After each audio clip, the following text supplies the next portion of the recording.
नमस्ते दोस्तों। आज हम बात करने वाले हैं निफ्टी की कुछ ऐसी कंपनी के बारे में जिसने निफ्टी की कंपैरिजन में काफ़ी ज़्यादा अंडर परफॉर्म किया हुआ है। तो बात करते हैं निफ्टी की। तो निफ्टी ने फ्राइडे के दिन ऑलमोस्ट क्लोजिंग दी थी 21,780 के आसपास, जबकि जो उसका 52 वीक हाई था या फिर हम बोले तो ऑल टाइम हाई था निफ्टी का, वो था 22,100 के आसपास। और आज हम निफ्टी का जो लेवल देखें तो वो भी ऑलमोस्ट 1.5% या फिर 1% करेक्ट करके निफ्टी अपना कारोबार कर रही है। लेकिन जब निफ्टी 1% डाउन है तब निफ्टी की ही कुछ कंपनी जो आज हमें 15 to 17% डाउन दिख रही है। तो देखते हैं वो कौन सी कंपनी है, कंपनी का कारोबार क्या है और कंपनी के फंडामेंटल्स क्या है। इंडिया के अंदर पेंट सेक्टर में सबसे बड़ी जो कंपनी है वो है एशियन पेंट। इंडिया में सबसे लार्जेस्ट या फिर सबसे ज़्यादा मार्केट कैप के हिसाब से भी बड़ी कंपनी है वो है एशियन पेंट। इंडिया में 80 साल से भी ज़्यादा टाइम से अपना कारोबार कर रही है और हम बोल सकते हैं कि पेंट सेक्टर की लीडरशिप लास्ट 50 ईयर से भी ज़्यादा टाइम से एशियन पेंट के पास ही रही है। Wall paint, wall covering, waterproofing, texture painting, उसके साथ साथ बहुत सारी प्रोडक्ट है वो कंपनी बनाती है और मार्केट में बेचती है। कुछ बेसिक पैरामीटर हम देखें तो कंपनी ने लास्ट फ्राइडे के दिन क्लोजिंग दी थी 2952 के आसपास। कंपनी के पास 2,83 करोड़ की जो मार्केट कैप है वो आज के दिन में है। प्रमोटर लगभग लगभग 53% के आसपास होल्ड कर रहा है। बुक वैल्यू 173 की है। रिटर्न ऑन इक्विटी कंपनी की है वो 27.7 की है, जो अच्छी खासी हम काउंट कर सकते हैं।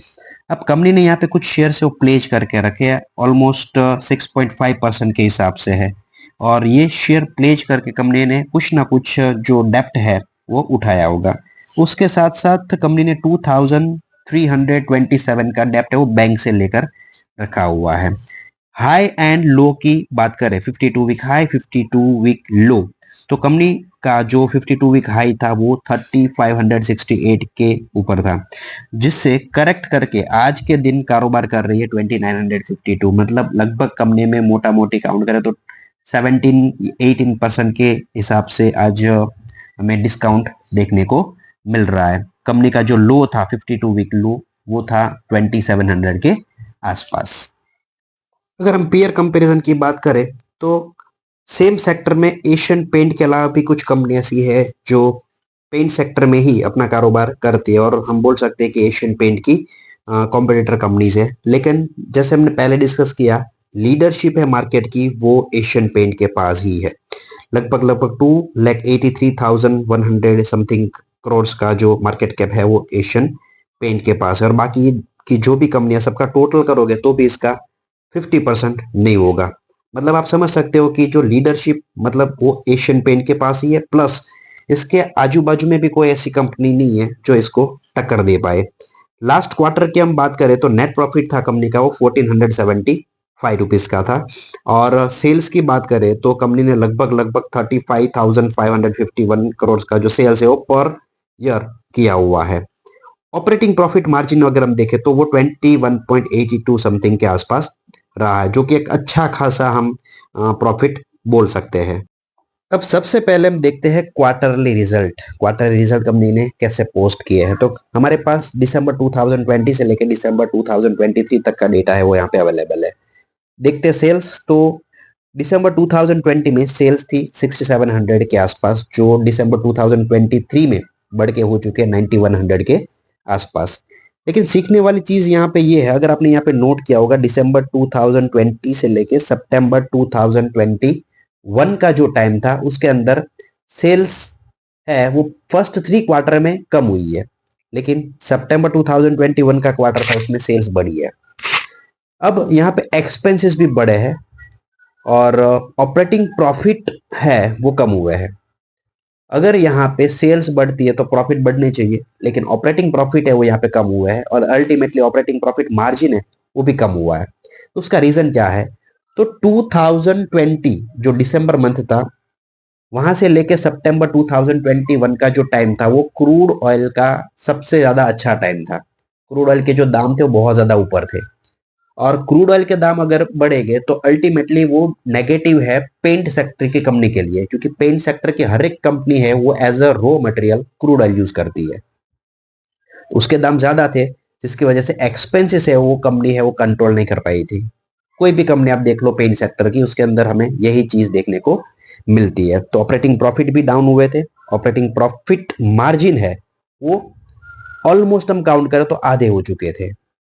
और नेट प्रॉफिट की अगर हम बात करें तो वो भी आधे हो चुके थे। 1265 करोड़ का जो प्रॉफिट था वो कम होके हो चुका था 605 करोड़ का। अब हम देखते हैं लास्ट कुछ क्वार्टर के बारे में। तो दिसंबर 22 में जो सेल्स थी वो थी 8600 करोड़ के आसपास, जो बढ़ के हो चुकी है 9001 करोड़ के आसपास। और लास्ट ईयर सितंबर की बात करें तो वो 8400 करोड़ की थी, जो 9100 करोड़ के आसपास हो चुकी है। ऑपरेटिंग प्रॉफिट अगर हम देखें तो 1611 के थे, जो ईयर ऑन ईयर हो चुके हैं 2000 के आसपास। और क्वार्टर ऑन क्वार्टर हम चेक करें तो 1700 के जो ऑपरेटिंग प्रॉफिट थे वो बढ़ के हो चुके 2056 करोड़। मार्जिन हम चेक करते हैं तो लास्ट ईयर में मतलब दिसंबर 2022 के क्वार्टर में मार्जिन जो 19% था वो दिसंबर 2023 में बढ़ के हो चुका है 23%। और क्वार्टर ऑन क्वार्टर अगर हम चेक करें तो सितंबर क्वार्टर में जो 20% वाला मार्जिन था वो बढ़ के हो चुका है 23%। तो मार्जिन के अंदर हमें ग्रोथ देखने को मिलता है। Same to same net profit है उसके अंदर भी यहाँ पे हमें ग्रोथ देखने को मिलता है। 1097 करोड़ के जो प्रॉफिट थे वो बढ़ के हो चुके हैं 1475 करोड़। ये ईयर ऑन ईयर कैलकुलेशन है। अगर हम देखें क्वार्टरली कैलकुलेशन तो क्वार्टरली जो 1232 करोड़ वाला प्रॉफिट था वो हो चुका है 1475 करोड़।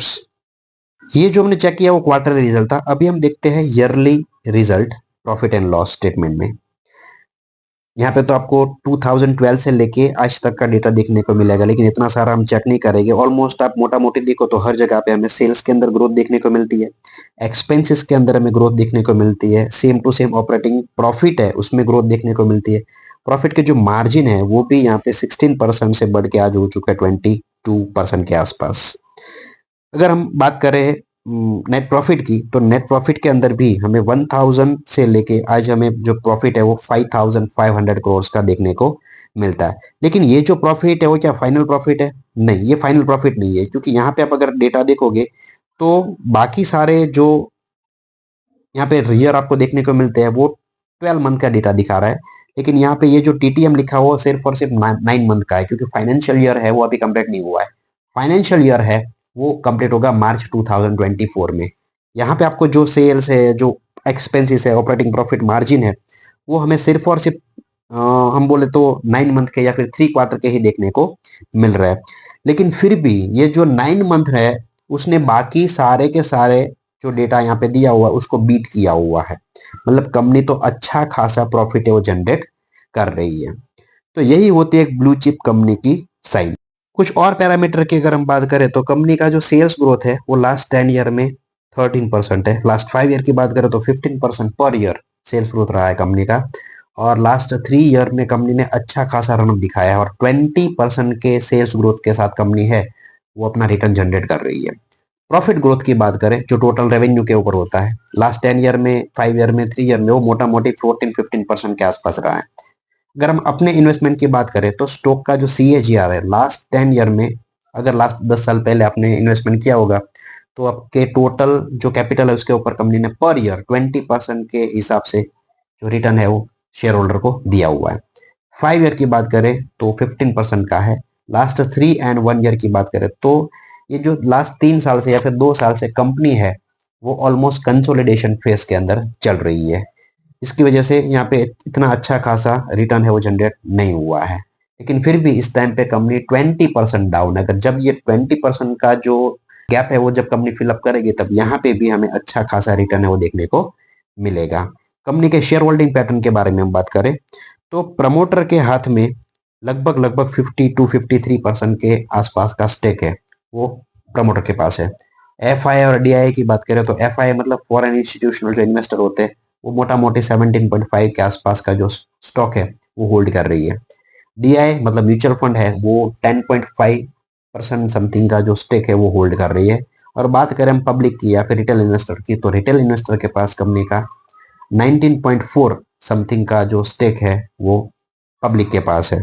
तो हमने देखा बैलेंस शीट, हमने देखा कंपनी के कुछ फंडामेंटल्स, तो यही होती है कंपनी की जो 5 स्टार बैलेंस शीट की निशानी। अगर इस टाइप की कंपनी के अंदर हम इन्वेस्टमेंट करते हैं तो अच्छा खासा रिटर्न हमें लॉन्ग टर्म के अंदर देखने को मिलता है। लास्ट 1 ईयर में अगर हम चेक करें तो कंपनी ने लगभग लगभग 6% का रिटर्न दिया हुआ है।